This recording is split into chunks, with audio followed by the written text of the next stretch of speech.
या देवी सर्वभूतेषु मातृरूपेण संसिता नमस्तस्यै नमस्तस्यै नमस्तस्यै नमो नमः। सर्वमंगलमांगल्ये शिवे सर्वार्थसाधिके शरण्ये त्र्यंबके गौरी नारायणी नमस्तुते।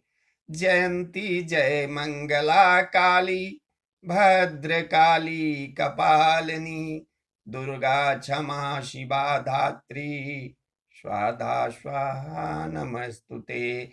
या देवी सर्वभूतेषु लक्ष्मीरूपेण संसिता नमस्तस्यै नमस्तस्यै नमस्तस्यै नमो नमः। या देवी सर्वभूतेषु मातृरूपेण संसिता नमस्तस्यै नमस्तस्यै नमस्तस्यै नमो नमः। या देवी सर्वभूतेषु शक्तिरूपेण संसिता नमस्तस्यै नमस्तस्यै नमस्तस्यै नमो नमः। दुर्गा सप्तशती का तीसरा अध्याय। जगदम्बा के श्री अंगों की कांति उदय काल के सहस्त्रों सूरजों के समान है। वे लाल रंग की रेशमी साड़ी पहने हुए हैं, उनके गले में मुंडमाला शोभा पा रही है। दोनों स्तनों पर रक्त चंदन का लेप लगा है। वे अपने कर कमलों में जप मालिका विद्या और अभय तथा वर नामक मुद्राएं धारण किए हुए हैं। तीन नेत्रों से सुशोभित मुखारविंद की बड़ी शोभा हो रही है। उनके मस्तक पर चंद्रमा के साथ ही रत्नमय मुकुट बंधा है तथा वे कमल के आसन पर विराजमान है। ऐसी देवी को मैं भक्ति पूर्वक प्रणाम करता हूं। ऋषि कहते हैं कि दैत्यों की सेना को इस प्रकार तहस नहस होते देख महादैत्य सेनापति चिक्षुर क्रोध में भरकर अंबिका देवी से युद्ध करने के लिए आगे बढ़ा।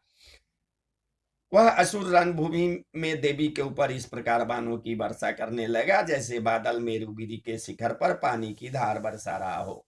तब देवी ने अपने बाणों से उसके बाण समूह को अनायासी काटकर उसके घोड़े और सारथी को भी मार डाला। साथ ही उसके धनुष तथा अत्यंत ऊंची ध्वजा को भी तत्काल काट गिराया। धनुष कट जाने पर उसके अंगों को अपने बांधों से बींध डाला। धनुष रथ घोड़े और सारथी के नष्ट हो जाने पर वह असुर ढाल और तलवार लेकर देवी की ओर दौड़ा। उसने तीखी धार वाली तलवार से सिंह के मस्तक पर चोट करके देवी की भी बाई भुजा में बड़े वेग से प्रहार किया। राजन, देवी की बाह पर पहुंचते ही वह तलवार टूट गई। फिर तो क्रोध से लाल आंखें करके उस राक्षस ने शूल हाथ में ले लिया और उसे उस महादैत्य ने भगवती भद्रकाली के ऊपर चलाया। वह शूल आकाश से गिरते हुए सूर्यमंडल की भांति अपनी तेज से प्रज्वलित हो उठा। उस शूल को अपनी ओर आते देख देवी ने भी शूल का प्रहार किया। उससे राक्षस के शूल के सैकड़ों टुकड़े हो गए। साथ ही महादैत्य चिक्षुर की भी धज्जियां उड़ गई। वह प्राणों से हाथ धो बैठा। महिषासुर के सेनापति उस महापराक्रमी चिक्षुर के मारे जाने पर देवताओं को पीड़ा देने वाला चामर हाथी पर चढ़कर आया। उसने भी देवी के ऊपर शक्ति का प्रहार किया, किंतु मां जगदम्बा ने उसे अपने हुंकार से ही आहत एवं निष्प्रभ करके तत्काल पृथ्वी पर गिरा दिया। शक्ति टूटकर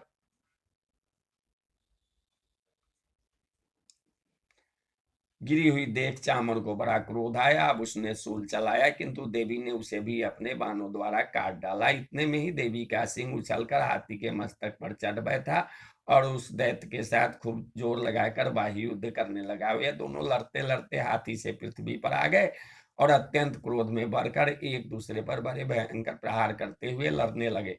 तदंतर सिंह बड़े वेग से आकाश की ओर उछला और उधर से गिरते समय उसने पंजों की मार से चामर का सिर धड़ से अलग कर दिया। इसी प्रकार उदग्र भी शिला और वृक्ष आदि की मार खाकर रणभूमि में देवी के हाथ से मारा गया तथा कराल भी दांतों, मुक्कों और थपेरों की चोट से धराशायी हो गया। क्रोध में भरी हुई देवी ने गदा की चोट से उद्भट का कचुम्बर निकाल डाला। भीम दीपाल से बाष्कल को तथा बाणों से ताम्र और अंधक को मौत के घाट उतार दिया।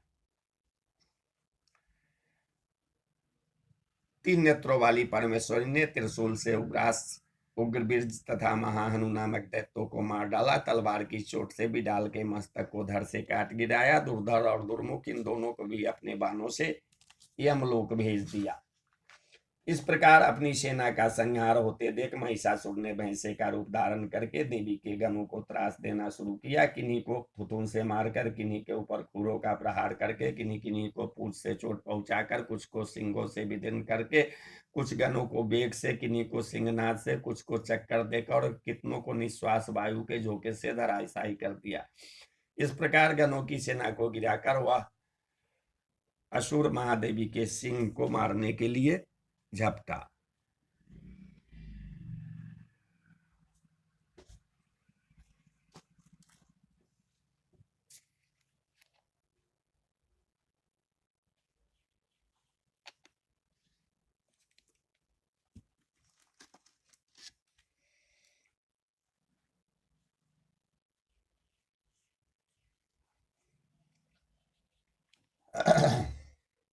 इस प्रकार गणों की सेना को गिराकर वह असुर महादेवी के सिंह को मारने के लिए झपटा। इससे जगदम्बा को बड़ा क्रोध हुआ। उधर महापराक्रमी महिषासुर भी क्रोध में भरकर धरती को खूरों से खोदने लगा तथा अपने सिंह से ऊंचे ऊंचे पर्वतों को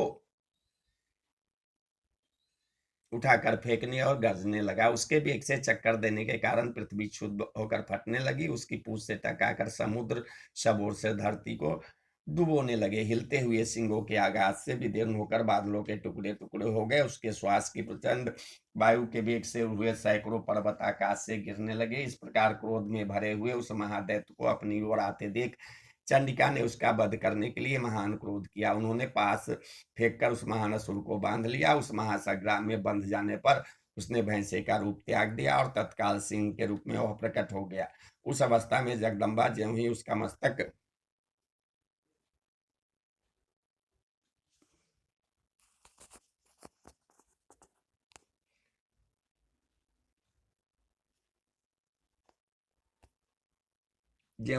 मस्तक काटने के लिए उद्यत हुई, त्यों ही वह खड्गधारी पुरुष के रूप में दिखाई देने लगा। तब देवी ने तुरंत ही बाणों की वर्षा करके ढाल और तलवार के साथ उस पुरुष को भी बीत डाला। इतने में ही वह महान गजराज के रूप में परिणत हो गया तथा अपनी सूंड से देवी के विशाल सिंह को खींचने और गरजने लगा। खींचते समय देवी ने तलवार से उसकी सूंड काट डाली। तब उस महादैत्य ने पुनः भैंसे का शरीर धारण कर लिया और पहले ही भांति चराचर प्राणियों सहित तीनों लोगों को व्याकुल करने लगा। तब क्रोध में भरी हुई जगन माता चंडिका बार बार उत्तम मधु का पान करने और लाल आंखें करके हंसने लगी। उधर वह बल और पराक्रम के मद से उन्मत्त हुए राक्षस गरजने लगा और अपनी सिंहों से चंडी के ऊपर पर्वतों को फेंकने लगा। उस समय देवी अपने बाणों के समूह से उसके फेंके हुए पर्वतों को चूर्ण करती हुई बोली। बोलते समय उनका मुख मधु के मद से लाल हो रहा था और बानी लड़खड़ा रही थी। और मूड में जब तक मधु पीती हूँ तब तक तू क्षण भर के लिए खूब गरज ले। मेरे हाथ से यही तेरी मृत्यु हो जाने पर अब शीघ्र ही देवता भी गर्जन करेंगे। इसी कहते हैं यो कहकर देवी उछली और उस महादैत्य के ऊपर चढ़ गई। फिर अपने पैरों से उसे दबाकर उन्होंने शूल से उसके कंठ में आघात किया। उनके पैर से दबा होने पर भी महिषासुर अपने मुख से दूसरे रूप में बाहर होने लगा। अभी आधे शरीर से ही वह बाहर निकलने पाया था कि देवी ने अपने प्रभाव से उसे रोक दिया। आधा निकला होने पर भी वह महादैत्य देवी से युद्ध करने लगा। तब देवी ने बहुत बड़ी तलवार से उसका मस्तक काट गिराया। फिर तो हाहाकार करती हुई दैत्यों की सारी सेना भाग गई तथा संपूर्ण देवता अत्यंत प्रसन्न हो गए। इति श्री मार्कंडे पुराणे सावर्णिके मन्वंतरे देवी महात्म्ये महिषासुर वधो नाम तृतीयो अध्याय। देवताओं ने